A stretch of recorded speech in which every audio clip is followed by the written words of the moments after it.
let's make some pasta patate, which is just my childhood in a bowl. It's an Italian potato soup that it is so good. You cannot even imagine. It's truly just the absolute. The best. You're gonna go ahead and start off with dicing some onion. Now this is how my nonna makes her pasta patate, and I'm sure every household has their own version of it, but it's how I grew up eating it.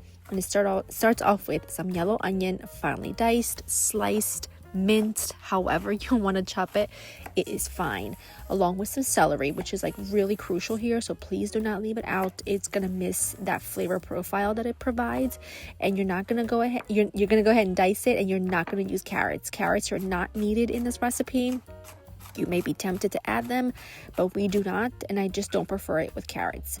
You're gonna add the onion and the celery to your soup pot, and you're going to add a little bit of olive oil, and you're going to saute those on a gentle heat. And while that happens, you're going to go ahead and dice your potatoes. Now I don't like to use a yellow Yukon Gold. I just like a russet or Idaho potato.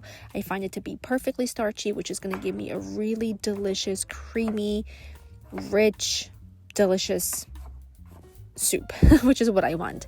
And I'm just gonna go ahead and dice them. Now I do have a recipe on this that I like uploaded a couple years ago, and I will link it in the description for you if you want to watch the full or in the kitchen video. But you guys know I've been adding these videos in throughout the week just to add a little bit more food inspo. You're gonna add your potatoes to your sauteed onions and celery, along with water, not stock. It's got to be water, along with a tomato product. It can be passata, crushed tomato, even a little bit of marinara sauce, or a few diced fresh tomatoes will do, as long as it's not anything sweet like ketchup will not work here. You need the rind of some parm. You're going to put that in there, and some basil. This is some frozen basil that I have. I harvested a lot of basil from the garden at the end of summer, and I froze it, and I've been going through it all winter, putting it into soups and stews and sauces, and it's been wonderful, along with some salt. And you're just gonna let that simmer about 45 minutes or so. You want the potatoes to be really tender.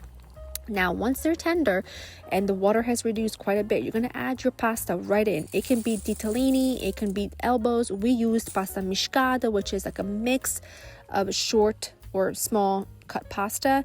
As long as they all require to cook the same cooking time, you're good to go. And we just make our own by collecting leftover bits and pieces of pasta, like small size pasta from the bottom of the box, and that is it. Once it's nice and al dente, adjust the seasoning to taste, and then plate. You need to have lots of black pepper, an extra virgin olive oil drizzle, and a ton of parm on top. And that is the proper way to eat pasta patate in our household, and I hope that you love it as much as we do.